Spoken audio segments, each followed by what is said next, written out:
Dans les lignes qui suivent, il va être question d'un personnage dont le nom s'appelle L-E-Y-C-O-D-E, accent aigu, C-cédille, O-N-C, Monsieur Lécodesson. Monsieur Lécodesson, compositeur de musique, songeait, amer, devant son papier, que l'école futuriste d'hier était devenue l'école actuelle. À présent, l'imitation de tous les cris, gloussements, bruits, tonitruements possibles formait l'usage musical courant.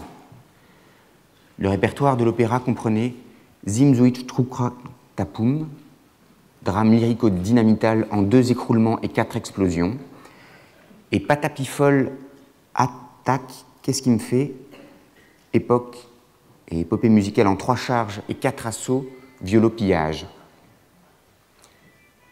Alors, comme c'est bruit et musique, on va quand même éteindre les portables.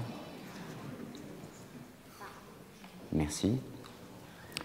L'opéra comique jouait régulièrement Rititi-Pitouille, gazouillis en 2 actes et classique était désormais le ballet des borborigmes. C'est pourquoi Lécodesson méditait, mélancolique. Soudain, il pétarada. « Jarnicoton, puisqu'on a lyrisé tous les bruits de la nature, depuis le murmure de l'ouragan jusqu'au beuglement du cri-cri, je vais mettre, moi, c'est silence en musique, le silencisme. Voilà la musique de l'avenir. » Lécodesson accumula pause et soupir sur point d'orgue et termina en moins d'1 an une symphonie silenciste qu'il intitula Motus. Le tout Paris, très intrigué, se rua au concert chapiteau pour savourer la symphonie. 200 musiciens dans la fosse accordaient leurs instruments.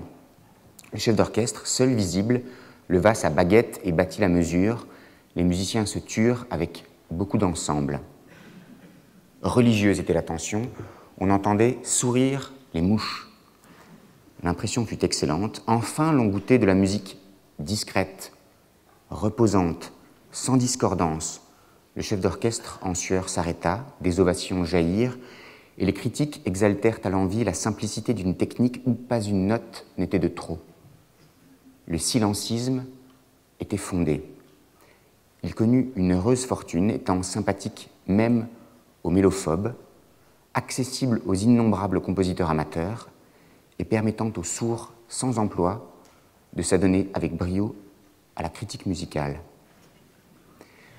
Henri Falk, il s'agit d'un extrait de La musique d'après-demain, conte futuriste, paru dans Le Journal du 15 juin 1913, c'est-à-dire il y a exactement un siècle. Bien sûr, d'une certaine façon, c'est une blague de potache, et à peu près seulement une blague de potache, une époque qui est à peu près contemporaine de celle de Jarry. Et pourtant, cette blague de potache a connu une certaine fortune chez des compositeurs apparemment sérieux, Ligeti notamment. J'ai parlé précédemment, lors d'une séance, de la conférence sur l'avenir de la musique de Ligeti, qui était entièrement silencieuse.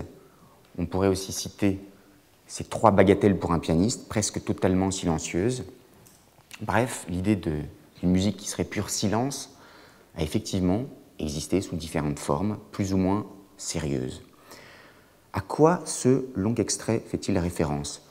Je pense qu'il fait essentiellement référence au futurisme de Luigi Russolo, qui est un compositeur né en 1885 et mort en 1947, probablement le plus influent des compositeurs futuristes. Russolo exige une musique adaptée au bruit et au rythme des machines, un art strident en adéquation avec la puissance dynamique de la vie moderne. Il faut peut-être en rappeler le contexte. Faites un exercice d'imagination et dites-vous qu'avant l'ère industrielle, les bruits étaient rares. L'environnement sonore était évidemment beaucoup moins exposé au bruit, et parmi ceux-ci, quelques-uns seulement étaient intégrés à la musique. L'orage, la tempête, plusieurs exemples assez célèbres, les glas, les volées de cloches, le brouhaha des foires, des marchés. Voici quelques exemples. Mais l'exode rural, l'urbanisation va considérablement changer la donne. C'est vrai que Russolo publie son manifeste L'arte dei rumori, l'art des bruits, en 1913. Il veut une esthétisation de la guerre, une esthétisation des obus. Il dit qu'on en a assez de la musique instrumentale. Il veut les avions, il veut les moteurs, la guerre, tout un vacarme, mais Il veut néanmoins se contenter des instruments acoustiques, simplement parce que l'amplification électrique apparaît dans les années 1920 seulement. Avec l'aide d'Ugo Piatti, Russolo, toujours en 1913, va mettre au point des instruments mécaniques appelés intonarumori, c'est-à-dire bruiteurs, on peut dire. On trouve ainsi le siffleur, le renacleur, le glougouteur, etc. Dans Arte del Rumori, Russolo écrit par exemple « Nous nous approchons du son-bruit. Cette évolution de la musique est parallèle à la multiplication grandissante des machines. Notre oreille réclame sans cesse de plus vastes sensations acoustiques. D'autre part, le son musical est trop restreint quant à la variété et à la qualité de ses timbres. Il faut rompre à tout prix ce cercle restreint de sons purs et conquérir la variété infinie des sons-bruits. Sans oublier les bruits absolument nouveaux de la guerre moderne, nous voulons entonner et régler harmoniquement et rythmiquement ces bruits très variés.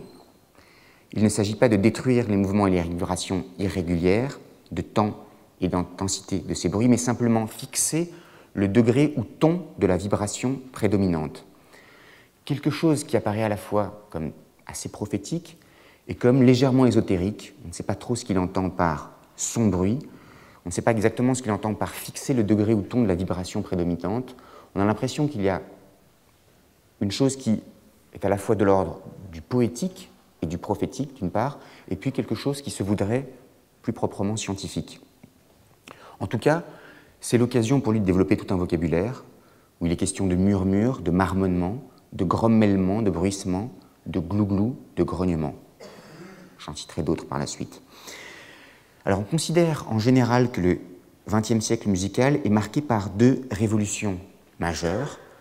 L'apparition de l'atonalisme, d'une part, dont il a été question notamment à l'occasion de la conférence de Jérôme Ducrot, que j'avais invité à mon séminaire la toute dernière séance de l'année dernière, et puis, d'autre part, une attention accrue portée au timbre et notamment l'intégration du bruit. Le mouvement futuriste n'en est qu'un aspect, sans doute un peu anecdotique, et nous aurons plusieurs fois l'occasion d'y revenir. Les étapes suivantes de cette intégration du bruit seront, grâce à l'apparition de nouveaux moyens techniques, la musique concrète, la musique électronique, qui toutes deux entendent explorer la musicalité inhérente au bruit. Et par la suite, cette idée d'une musicalité inhérente au bruit a eu des conséquences sur certaines compositions de musique instrumentale, des compositions ne faisant pas appel à l'électronique. On le verra en particulier avec l'exemple de Ligeti. Et puis il y aurait une troisième étape, dont il sera peu question ici, qui a consisté à explorer la part de bruit incluse dans le son musical, c'est-à-dire dans la musique elle-même. Je vais tenter une définition en me reportant d'abord à l'étymologie. Quelques hypothèses. Le mot bruit vient du verbe bruire, qui veut dire faire entendre un son, un murmure confus. Bruire vient du latin brugitum, participe passé du latin populaire brugere, qui a pour traduction il brame. Dans ce cas, le verbe bramer est le cri du cerf, du chevreuil ou du daim, et brugere serait issu à la fois de rugire, rugir, et de bragere, braire. Alors, Littré, à propos de bruit, parle d'un mélange confus de sons. Il en donne une illustration avec Esther de Racine, quand l'épouse du roi vient sauver son peuple de l'extermination. Il est dit « Mes sœurs, j'entends du bruit dans la chambre prochaine. »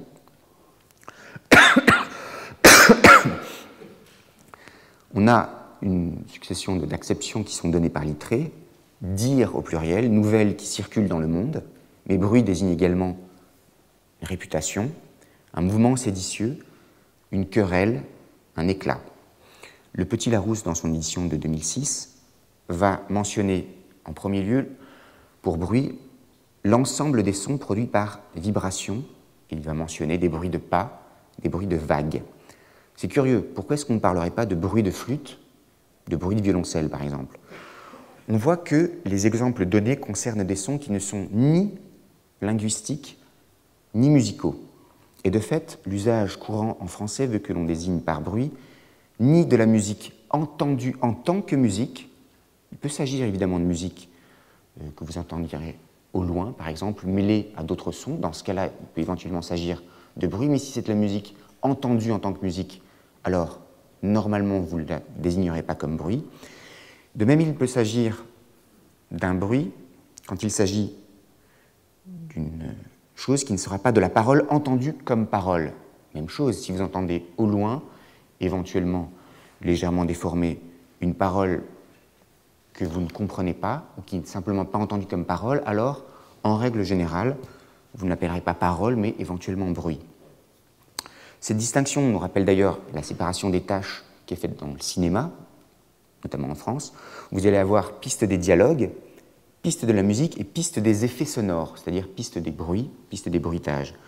On voit qu'en général, les dictionnaires vont répertorier l'usage par élimination. Il va s'agir de non-parole, de non-musique, ce qui va faire du bruit une catégorie par exclusion et probablement, d'une certaine façon, une catégorie fourre-tout, une catégorie un peu poubelle. Alors, je voudrais vous renvoyer ici à un passage de l'altération musicale de Bernard Sèvres, que j'ai eu le plaisir d'accueillir ici lors de la première séance de mon séminaire. Bernard Sèvres fait la remarque suivante. Si l'homme inventa la musique en imitant le chant des oiseaux, encore fallut-il qu'il entendît préalablement le chant des oiseaux comme chant, et non comme trace sonore trahissant l'animal à capturer ou comme phénomène éthologique à étudier. Refus de la prise, matérielle ou cognitive, saisie du son dans sa pure sensorialité sont les conditions du passage à la musique. Et il ajoute, ce passage est proprement humain, la promotion du bruit comme tel, Luigi Russolo ne fait pas exception. Le bruitisme est nécessairement un humanisme au sens au moins où seul l'homme peut entendre un bruit comme bruit. Je pense que c'est une remarque très profonde qu'il va préciser encore. Il faut même dire que le bruit entendu comme bruit n'est plus un bruit mais un son, le bruit étant précisément ce qui ne saurait faire l'objet d'aucune attention thématique ou élective. Le bruit est toujours en dehors de la conscience, il est ce qui gêne, ce qui s'impose de force, c'est l'en-dehors par excellence. C'est à la page 171 de son livre. Si l'on revient au cas de Russolo et du futurisme, on remarque qu'il y a toujours dans la revendication bruitiste une contradiction interne. Parce que le bruitisme se définit comme étant un en-dehors de la musique, Bernard Sèvres dit l'en-dehors par excellence, et en se définissant en opposition par rapport à une catégorie, le bruitisme en vient paradoxalement à entériner la norme, à entériner la catégorie en question. C'est un hommage paradoxal qui est rendu à la musique qui exclurait le bruit, à la musique non bruiteuse, non bruitiste. Alors si l'on pose un peu plus loin notre caractérisation du bruit, on peut noter que l'on trouve dans la définition du Petit Larousse un deuxième sens qui serait ensemble des sons sans harmonie, au pluriel.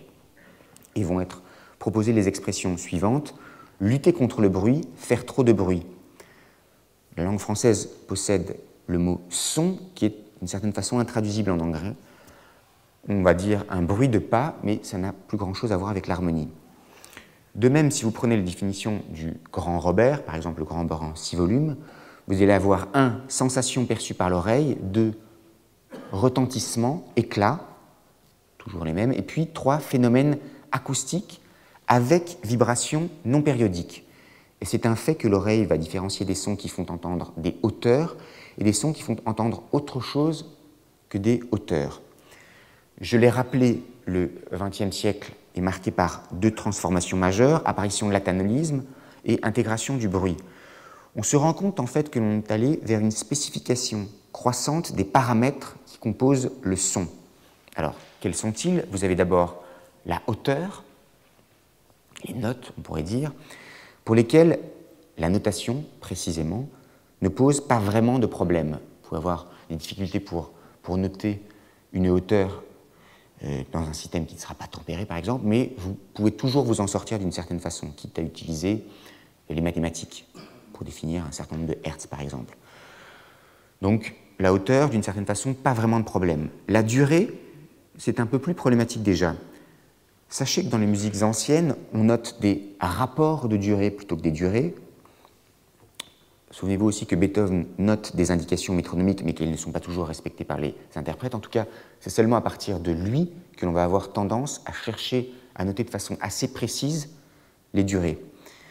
Pour l'intensité, la notation est encore plus empirique, très souvent, on se contente d'un plus fort, moins fort, et la gamme que vous allez avoir des intensités possibles entre le pianissimo et le fortissimo, par exemple, tout cela va être assez relatif à l'instrument, et c'est une chose qui va être évidemment assez tributaire du lieu dans lequel la musique est donnée à entendre. C'est différent si c'est en plein air, c'est différent si c'est en coulisses. Ensuite, pour ce paramètre apparemment résiduel que le timbre, les difficultés d'une notation appropriée sont plus grandes encore. Alors, dernière idée autour de cette tentative de définition du bruit, on dit parfois que le bruit est un son indésirable. C'était un petit peu la dernière suggestion dans l'acception qui était donnée par le Robert. Qu'est-ce que cela veut dire exactement? Si le son est une vibration de l'air ou de tout milieu matériel élastique, la sensibilité au son fait de tous les êtres humains finalement la possibilité de connaître un environnement et d'obtenir un moyen de communication par la parole et par la musique. Et sauf dans un certain nombre de situations assez rares qui vont être des expériences de privation sensorielle, j'y reviendrai, la plupart des gens vont considérer comme indésirables les sons qui s'opposent à ces deux objectifs, connaissance de l'environnement, moyen de communication, et vont l'appeler bruit. Mais on se rend compte de la forte part de subjectivité que cela implique. Michel Chion, qui est un grand théoricien du son, du bruit, et qui est aussi un compositeur de musique concrète, considère qu'il y a comme une zone de dégradé entre le bruit et la musique, dont la plupart des compositeurs classiques avaient conscience et qu'ils avaient tendance à utiliser intuitivement. Alors, un exemple que l'on peut donner, ce serait par exemple dans le 20e concerto de Mozart, premier mouvement, concerto en ré mineur, où vous avez les cordes qui jouent au début avec un accompagnement. Vous avez l'accompagnement des cordes aiguës, violon 1, violon 2, alto, dans une espèce de halètement. Et puis, en dessous, vous avez violoncelle et contrebasse qui vont faire.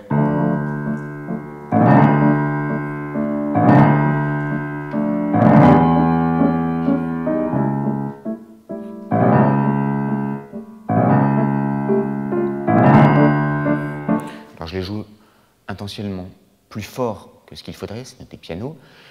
Je pense, et c'est l'idée de Michel Chion, qu'il y a dans ce joué par un seul coup d'archet, au violoncelle et au contrebasse, dans un registre qui est assez grave, quelque chose d'un peu bruiteux, quelque chose de cette limite assez incertaine, cette zone de dégradé entre musique et bruit. Alors, quantité de compositeurs vont essayer d'explorer cette zone médiane entre bruit et musique. On pourrait citer évidemment Berlioz, l'un des compositeurs au XIXe siècle qui s'est le plus intéressé à des questions d'orchestration, il est l'auteur d'ailleurs d'un traité d'orchestration, et le plus à la façon d'intégrer le bruit en musique. Mais je voudrais vous citer un exemple plus tardif, c'est le début de la deuxième partie de L'Enfant et les sortilèges de Ravel, qui va être très prochainement d'ailleurs à l'Opéra de Paris, où vous avez affaire à un chœur de rainettes. Alors qu'est-ce que ça donne? Je vous fais écouter ce début.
pour ce début.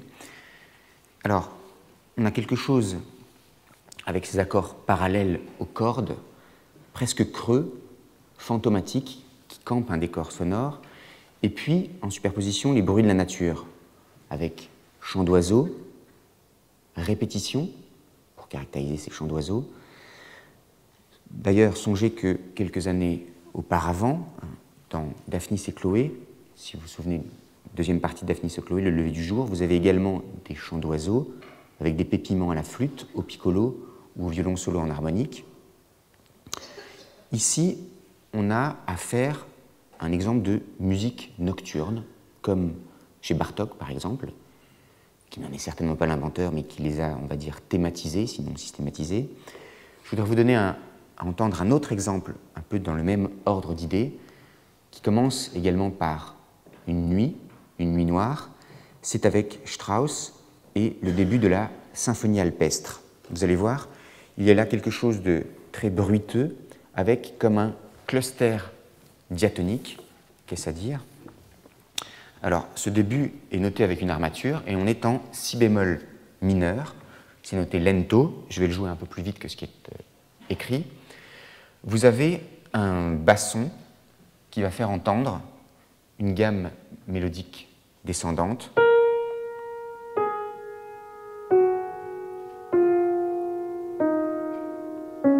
jusqu'à sa note la plus grave, qui est celle-ci. Toutes les notes sont données à entendre, il faut un certain souffle pour bien le jouer, et au fur et à mesure qu'elles sont entendues, le tout étant d'ailleurs sur une pédale de corps, sur Si, vous allez avoir les cordes fortement divisées qui vont faire entendre ces tenues. C'est-à-dire que vous avez cette subdivision assez ordinaire en orchestration qui est cette séparation entre ce qui est de l'ordre de l'attaque, qui est confiée ici à l'instrument, et la résonance. La résonance, ce sont les cordes qui vont, à tour de rôle, la porter. Et donc, vous allez avoir toutes ces notes qui vont former comme une espèce de tapis sonore.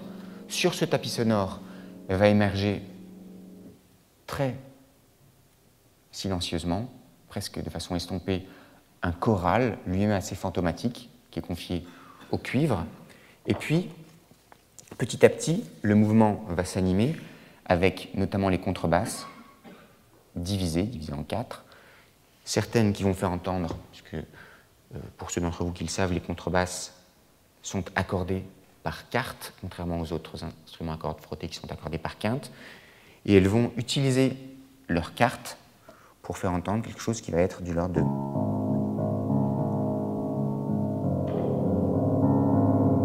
pour l'une et pour l'autre, presque symétrique. Le tout dans ce cluster diatonique paradoxal qui est confié aux cordes. Alors l'effet, c'est vraiment celui d'un brouillage et d'un brouillard dont émerge très progressivement quelque chose qui n'est d'abord pas du tout thématique, c'est une musique presque totalement athématique, assez singulière de ce point de vue, mais quelque chose d'assez bruiteux. Alors qu'est-ce que ça donne ?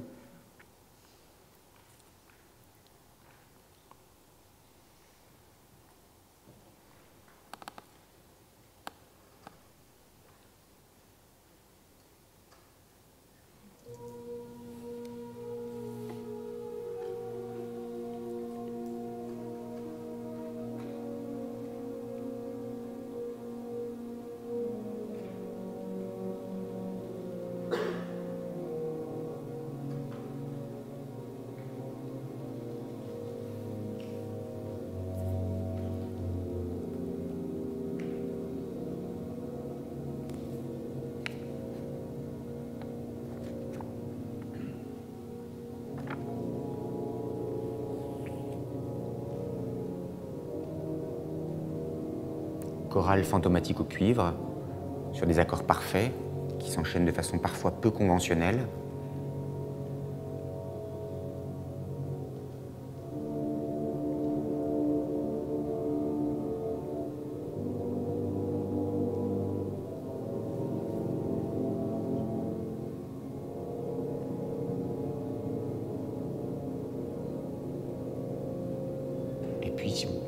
prêtez l'oreille à l'extrême grave dans le registre.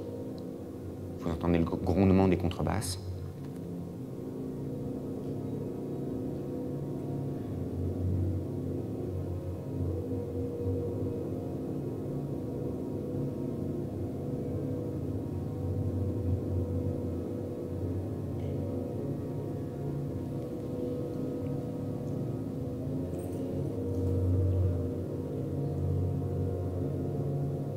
Murmure d'abord très indistinct, qui symbolise la levée du voile de la nuit, très graduel encore une fois.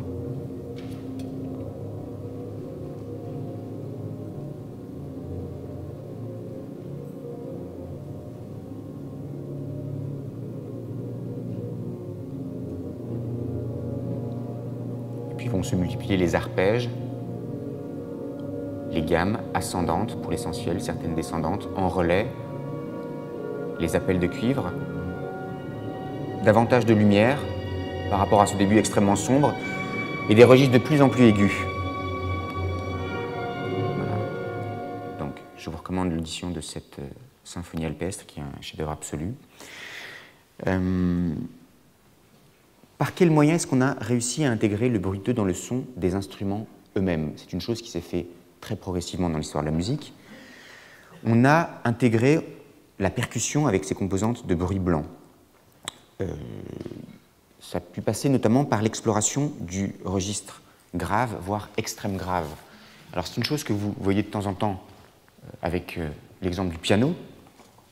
Si je suis au piano, avec ou sans pédale, mais ce sera peut-être plus parlant avec pédale, si je suis vraiment dans le grave, parfois les hauteurs des notes sont difficiles à percevoir.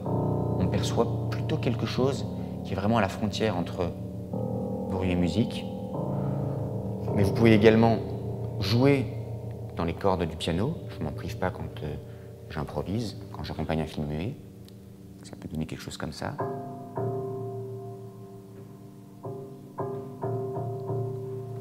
Bloquer les cordes ou jouer dans les cordes. Toutes sortes de techniques qui, encore une fois, vont avoir tendance à rendre à peu près porose la frontière entre bruit et musique. Et cette exploration de l'extrême grave, autre exemple avec les contrebasses du début de cette symphonie alpestre, vous pouvez la transposer à tous les instruments. Ce n'est pas simplement les instruments à cordes frappées comme le piano, qui est aussi un clavier, ce n'est pas simplement les cordes frottées comme les contrebasses, mais pour tous les instruments, le fait d'explorer l'extrême grave va être une façon d'aller du côté du bruiteux.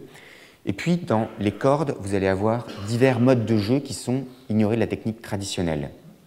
Alors, citons à nouveau l'intuition de Russolo, qui était en son temps exprimée de façon assez provocatrice, car une des raisons qui m'a le plus poussé à élargir le champ des timbres orchestraux en puisant dans les bruits a été précisément la fatigue éprouvée par notre oreille à force d'entendre les timbres désormais trop ordinaires de l'orchestre et la presque impossibilité que l'on rencontre, même chez les compositeurs les plus modernes et dynamiques, à créer de nouvelles combinaisons avec les timbres trop peu nombreux et vieux que les orchestres ordinaires peuvent offrir. Reste que ces orchestres ordinaires ont pu offrir certains modes de jeu qui étaient par exemple ce qu'on appelle le Piz Bartók, qui consiste à faire entendre un bruit de percussion en même temps que l'on joue son pizzicato, tandis que la corde va avoir tendance à rebondir sur le manche de l'instrument. Le jeu sous le ponticello, c'est-à-dire sur le chevalet de l'instrument, qui va rendre plus métallique le son de la corde. Con legno avec le bois de l'archet, quelque chose de plus étrange que le jeu dit ordinario, ordinaire. Le Flatterzunge pour les vents, les bois et surtout les cuivres, pour lesquels le Flatterzunge fait merveille, qui va consister à faire une espèce de air polonais dans l'instrument. Et puis, pour les bois, par exemple, des jeux multiphoniques qui vont avoir une attaque et une résonance un peu particulière. Et il peut en résulter des atmosphères de mystère, d'inquiétude parfois, de violence. Alors, d'autres compositeurs, après Varèse, vont explorer ce type de mode de jeu et, plus généralement, vont se lancer dans une exploration du son. Encore une fois, on présente le XXe siècle comme le siècle de l'exploration du son, du timbre, et probablement de l'exploration du bruit au sein de la musique. Les noms importants, ce serait Varèse, compositeur qui a peu écrit. Sa musique tient probablement dans 2 CD, à peu près 2 heures de musique, mais qui est allé très loin dans cette exploration-là et qui est devenu la figure tutélaire des tenants de la musique concrète, de la musique électronique, et puis un peu plus tard, au début des années 70, de l'école spectrale. Varèse qui mêle dans sa musique des titres poétiques ou ésotériques, arcana, équatorial, Amérique par exemple, et puis des titres à prétention scientifique, hyperprisme, intégral, ionisation, qui est quelqu'un qui est fasciné par le progrès et qui se livre un peu comme Russolo à des prophéties, parfois assez péremptoires, mais souvent très étonnantes. Un autre compositeur, c'est Chelsea, compositeur italien, qui à partir des années 50 va explorer comme ça le son, en n'hésitant pas à imaginer des études de son qui sont sur une seule note en musique, mais explorées de plusieurs façons différentes. Ligeti, sur laquelle on va revenir, l'école spectrale dont j'ai déjà un peu parlé, qui sont ces compositeurs français qui, à partir du début des années 70, ont voulu mettre en avant les possibilités du son en tant que tel, s'inspirant à la fois de Debussy, de façon lointaine, de Varèse, de Chelsea et de Ligeti, plus proche d'eux. Mais je voudrais aussi citer certaines musiques populaires, notamment à la même époque, au début des années 70, à une époque où on peut dire que l'interpénétration des musiques populaires et de certaines musiques savantes va avoir tendance, notamment du côté des musiques électroniques, à favoriser des textures qui sortent parfois de l'ordinaire. Il y a notamment un groupe, qui est le groupe allemand Kraftwerk, créé par Ralf Hütter et Florent Schneider. Au début, ces compositeurs vont avoir tendance à utiliser des sons assez pauvres en texture, un peu incolores, mais c'était assumé. Ils voulaient créer une forme d'esthétique à partir de là, et ils ont contribué à transformer l'histoire de la musique électronique en la rendant accessible au grand public. Et après quelques années consacrées à explorer des sons répétitifs de façon assez expérimentale, ils connaissent le succès mondial en 4 albums, Autobahn, 1974, avec ses percussions de klaxon, Radioactivity, Trans-Europe Express, The Man Machine, qui est célèbre pour son morceau The Robots, utilisation systématique de boîtes à rythme, de synthétiseurs et de vocodeurs, c'est-à-dire de codeurs de voix. Le groupe Kraftwerk est passé d'un rock progressif planant ou ambiant à un rock industriel, saccadé, mécanisé. La New Wave et la musique techno leur sont grandement redevables. Et par ailleurs, les 2 fondateurs, Hütter et Schneider, ont exercé un strict contrôle sur leur image. Ils ont accordé très peu d'entretien et leur concert était conçu comme des performances artistiques. Je les cite d'abord pour ce va-et-vient entre musique populaire et musique savante, et ensuite parce que ce passage, on va dire, d'un rock progressif planant, ambiant, à un rock industriel saccadé et mécanisé me fait penser, mutatis mutandis, chez Ligeti, au passage du Clouds au Clocks. Je ne suis pas du tout sûr que Ligeti connaissait Kraftwerk, ni que Kraftwerk connaissait Ligeti, mais je trouve que, de façon à peu près simultanée d'ailleurs dans le temps, début des années 70, le parallèle mérite d'être mentionné. Alors, pourquoi est-ce que je dis qu'il y a va-et-vient entre musique populaire et musique savante à cette époque-là? Il faut savoir que les 2 compositeurs à l'origine de la musique répétitive, Terry Riley et Steve Reich, se sont beaucoup inspirés des musiques populaires de leur temps ou immédiatement antérieures, mais que, un peu après, Stockhausen et Pierre-Henry sont devenus comme des idoles de la jeune scène électro. Par ailleurs, l'utilisation des klaxons me fait penser à celle qu'en fera Ligeti dans Le Grand Macabre. Vous avez toute une polyphonie de klaxons à un moment. Et puis, ces boîtes à rythme me rappellent aussi chez lui un certain goût pour les machines, voire pour les robots, avec The Robots. Alors, dans le cas de Ligeti, j'ai déjà évoqué sa participation au happening du groupe Fluxus. J'ai aussi mentionné brièvement son passage par le studio de musique électronique de Cologne. Tout en participant activement aux débats théoriques et pratiques qui font le quotidien du studio, Ligeti va affiner sa connaissance de la musique sérielle et de la musique électronique, qui va être désormais vécue de l'intérieur. Il fait la connaissance du compositeur Koenig, et sous l'influence positif de sa collaboration avec Koenig dans Essay, écrit E2SAY, il compose en 1957 sa première pièce de musique électronique, Glissandi, qui lui offre l'occasion de se libérer des paramètres habituels de la composition et de toute contrainte instrumentale, métrique ou rythmique.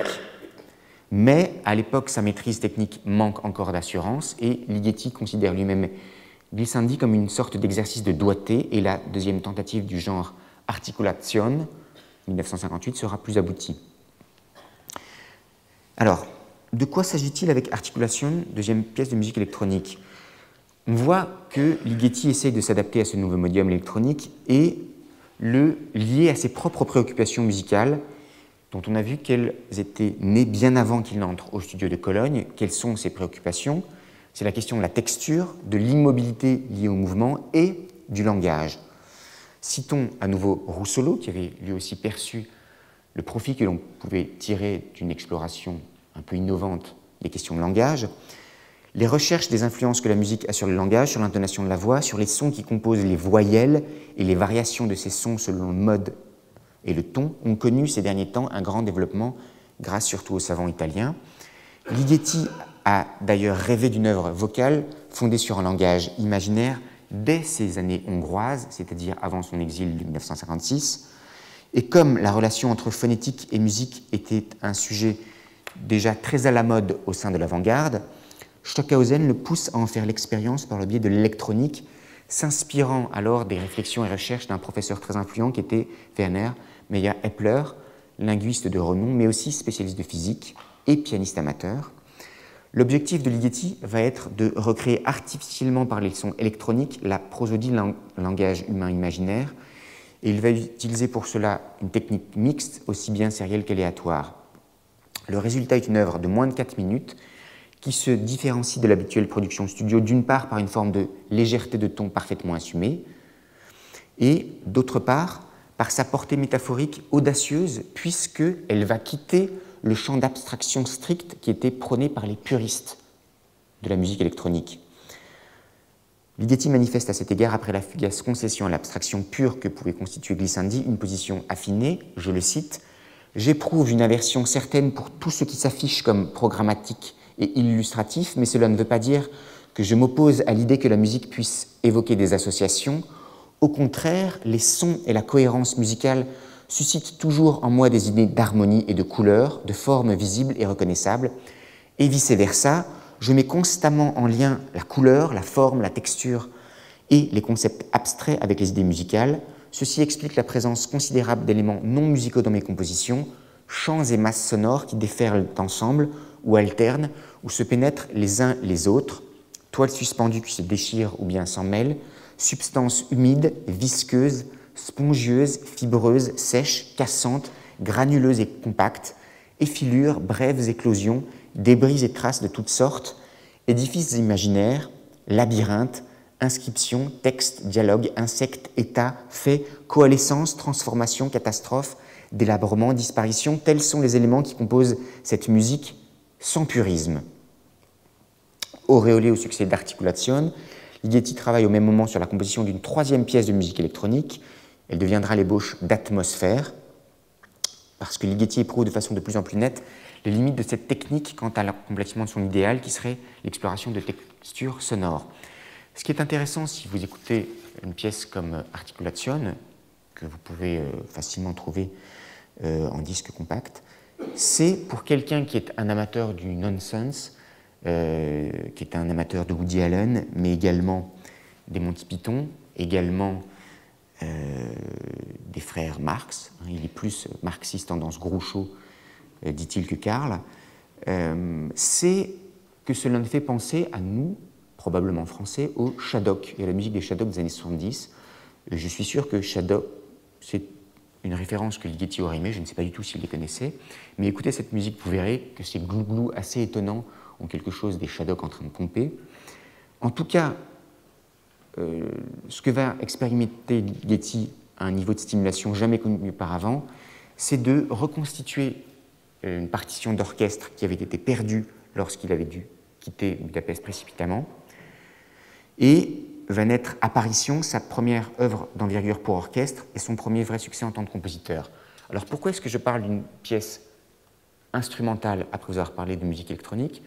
C'est que les tentatives de Ligeti pour créer une musique de texture s'affranchissent de la question du médium musical, qu'il s'agisse de micro-polyphonie, c'est-à-dire d'une polyphonie extrêmement intriquée, d'une musique de trame finalement, ou de musique électronique. Dans les deux cas, ce que veut Ligeti, c'est à peu près la même chose.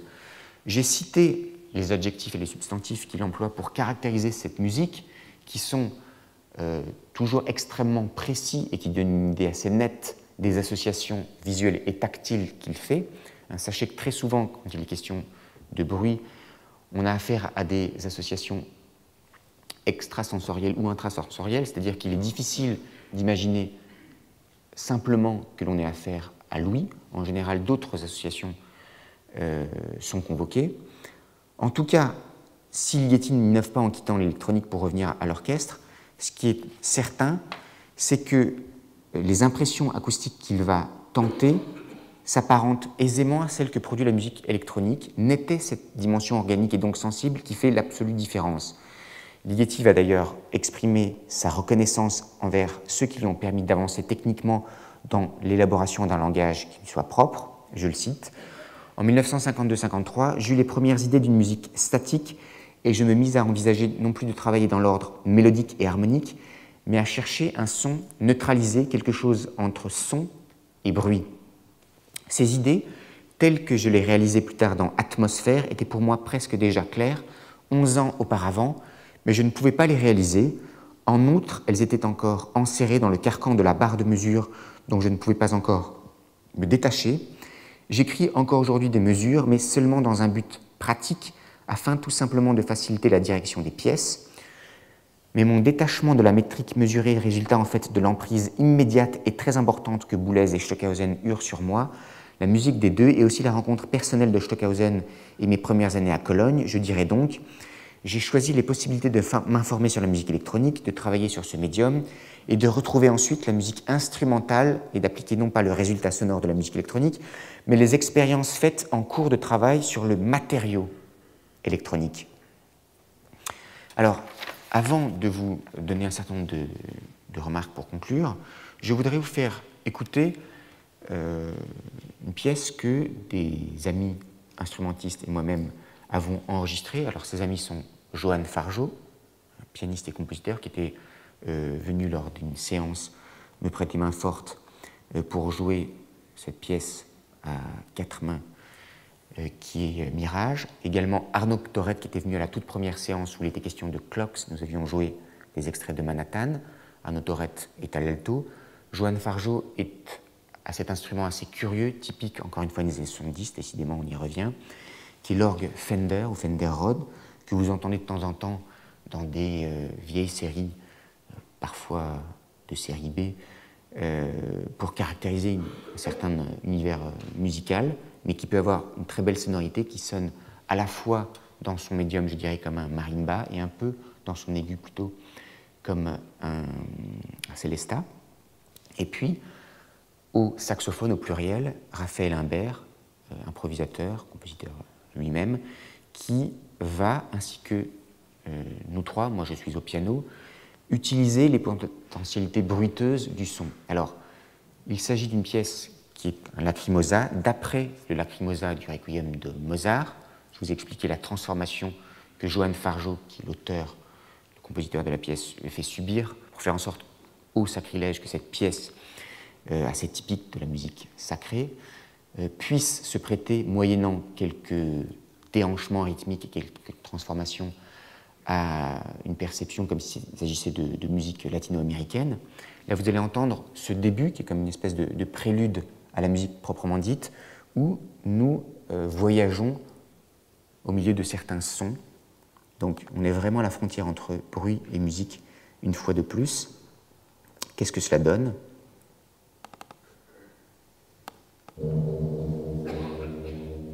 Orgue Fender ici.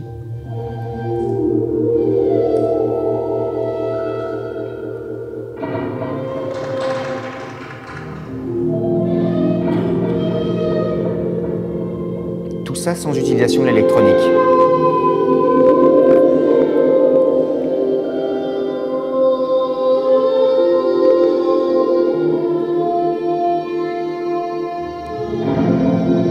Raphaël Imbert chante dans l'instrument, le saxophone.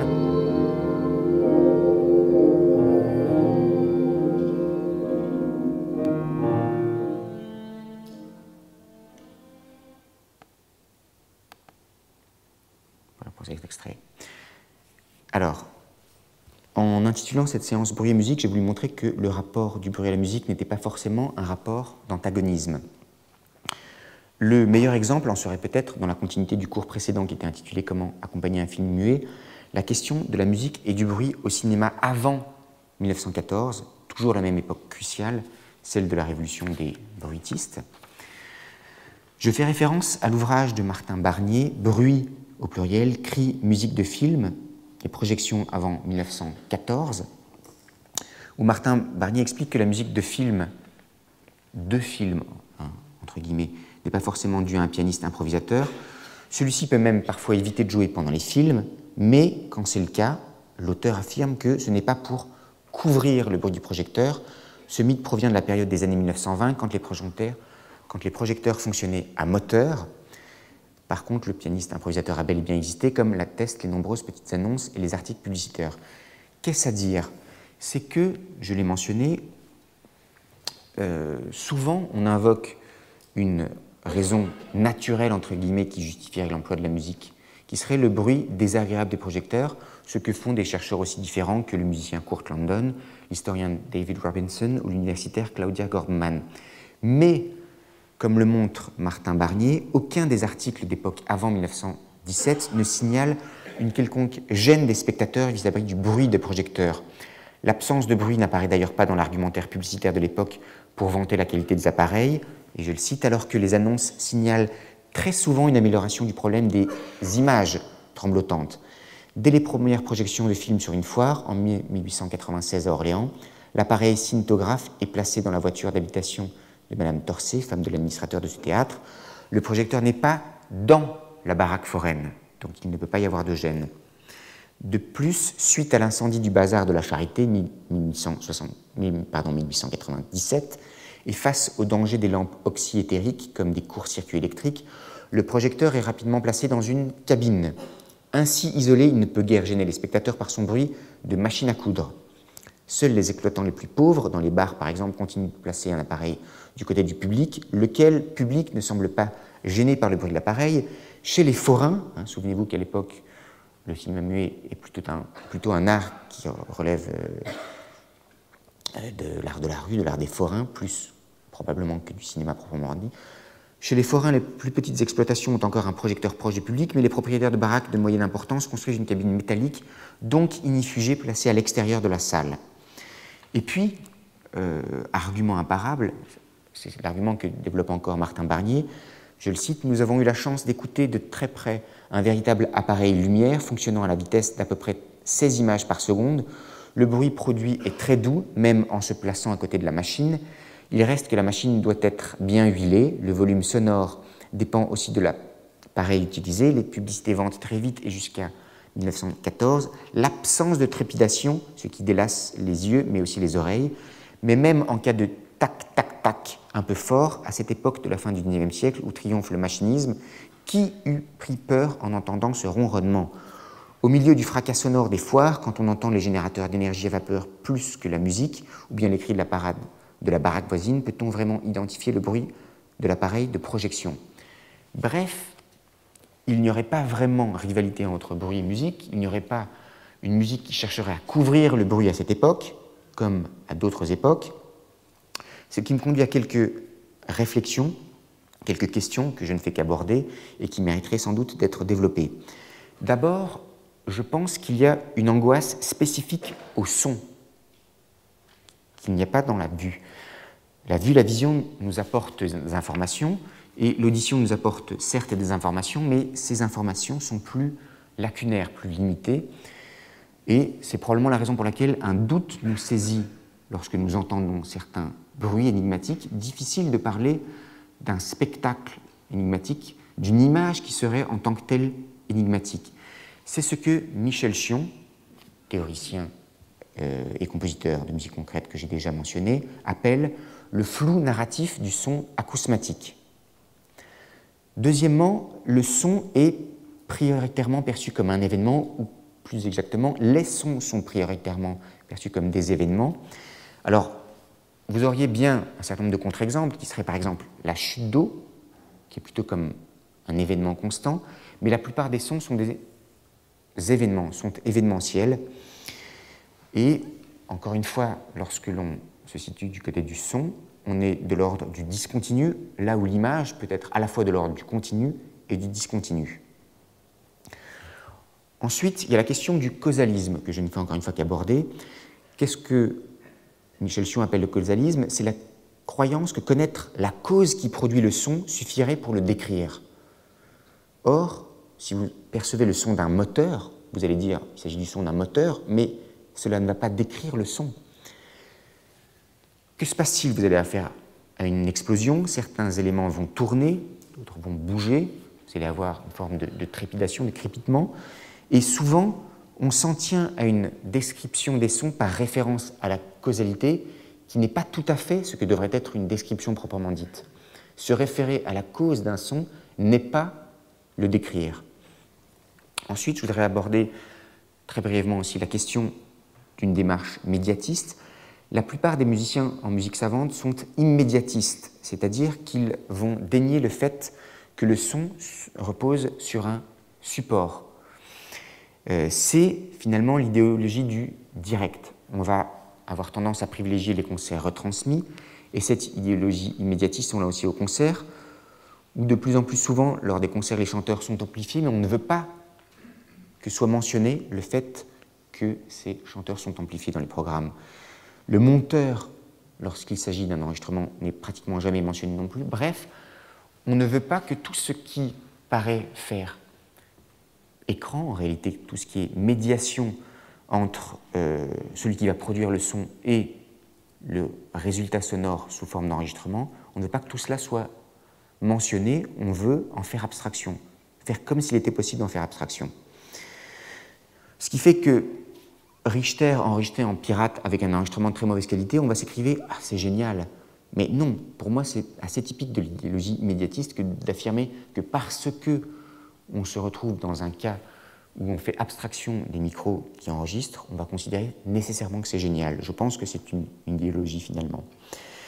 Et dernier point, je pense que nous avons besoin, un grand besoin de sensorialité et surtout de variation sensorielle.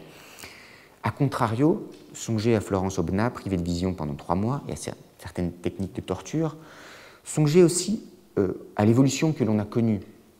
S'agissant des bruits de la nature, je vous ai dit qu'avant la révolution industrielle, et ce qui en a résulté, les bruits de la nature étaient assez peu nombreux. La nature était relativement pauvre en bruit, je vais mentionner certains. Songez symétriquement et par analogie, si on s'intéresse maintenant à la vue, à l'image, et plus exactement à la lumière, que lorsqu'on s'éclairait à la bougie, vous aviez une lumière qui palpitait et donc quantité de variations sensorielles. Puis, lorsqu'on s'est éclairé au gaz, ça a bougé, mais un tout petit peu seulement. Puis, lorsque vous avez eu affaire à une lumière électrique, vous avez eu affaire à une lumière fixe et pratiquement plus de variations sensorielles. La lumière électrique n'est pas sensoriellement variée. D'ailleurs, on hésite pas le laisser allumer, et de même qu'on va laisser parfois la télévision allumée sans la regarder, parce que je pense que l'un des problèmes de la culture actuelle, et là je rejoins encore une fois certaines remarques de Michel Sion, c'est le déséquilibre entre l'extrême richesse sensorielle de notre civilisation et le fait que l'on est souvent verbalement pauvre, comme dépourvu devant tant de sensations. Alors, certains réacs ou certains catastrophistes vont me dire que la barbarie guette. La barbarie guetterait parce que notre civilisation serait devenue exclusivement une civilisation de l'image, au détriment, par exemple, des sons, des odeurs. En fait, il me semble plutôt que si la barbarie guettait, ce serait plutôt parce qu'on est possédé par quantité de sensations, par des sensations de toutes sortes, et que l'on a du mal à les nommer, que l'on a du mal à en parler. C'est toute une éducation, c'est tout un vocabulaire, parfois passif, qu'il faudrait rendre actif pour pouvoir convoquer cet ensemble de sensations. C'est pour ça, un siècle plus tard, les tentatives de Roussolo pour décrire ces claquements, ces craquements, ces grincements, ou encore plus généralement ces stridences, ces bourdonnements, ces explosions, ces frottements. Tout cela nous fait un peu sourire, mais il faut voir que derrière cet apparent bricolage, il y a quelque chose d'assez profond chez Russolo, qui est le fait que, au moyen de la langue, du langage, on devrait être capable de dissocier ces expériences sensorielles qui sont souvent extrêmement variées, extrêmement multiples, et il faut s'être penché là-dessus. En fait, on demande rarement aux gens de mobiliser activement leur vocabulaire passif. Or, je pense qu'aujourd'hui, on a besoin de plus de vocabulaire actif, parce que sinon, on risque d'être dans le pur affect, dans l'identification causale, sans pouvoir parler de crépitement. Qu'est-ce que c'est que crépitement? Ce sont des séries d'impulsions complexes. Et pour cela, il faut se souvenir que la bonne littérature, par exemple certains romans du 19e ou du 20e siècle, proposent un vocabulaire sensoriel très riche. C'est le cas chez Flaubert, chez Zola, chez Proust. Et aujourd'hui, où beaucoup de cultures, on va avoir tendance à favoriser le vocabulaire abstrait au détriment du vocabulaire concret, ce n'est pas forcément en faveur d'arguments qui vont être plus rationnels, d'une argumentation qui va être plus tranchée, plus marquée, plus juste, mais c'est parfois en tout cas au détriment de la richesse de notre vocabulaire sensoriel. Alors, je me rends compte au cours de cette séance que j'ai abordé les questions de texture, et par là, s'agissant par exemple de Kraftwerk, de rock ambiant, de cotonneux, de nébuleux, tout ce qui est le clouds. Or, c'était une des thématiques abordées lors d'une des premières séances de ces cours. J'ai parlé de tac-tac des machines, de la machine du projectionniste, mais aussi du tic-tac, du bruit de machine, ce qui s'inscrit là tout à fait dans le prolongement de la séance qui a été consacrée aux clocks. On pourrait aussi parler d'accompagnement muet, ça a été un peu le cas, ce qui était le cas également pour ma dernière séance de l'année civile dernière. On peut aussi parler d'improvisation, puisque idéalement l'improvisateur va agir de façon spontanée à la manière de l'artiste qui s'exerce à l'action painting.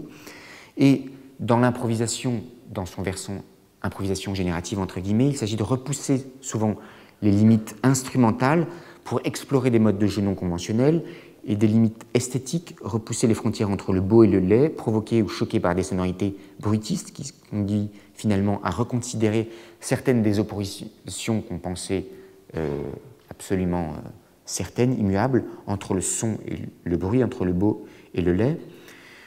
Quant à la question de musique et imposture, l'exemple de Ligeti et de sa conférence silencieuse, les trois bagatelles, l'exemple du pastiche de Mozart pour le CD Amen que j'ai fait avec mes amis du groupe Contraste.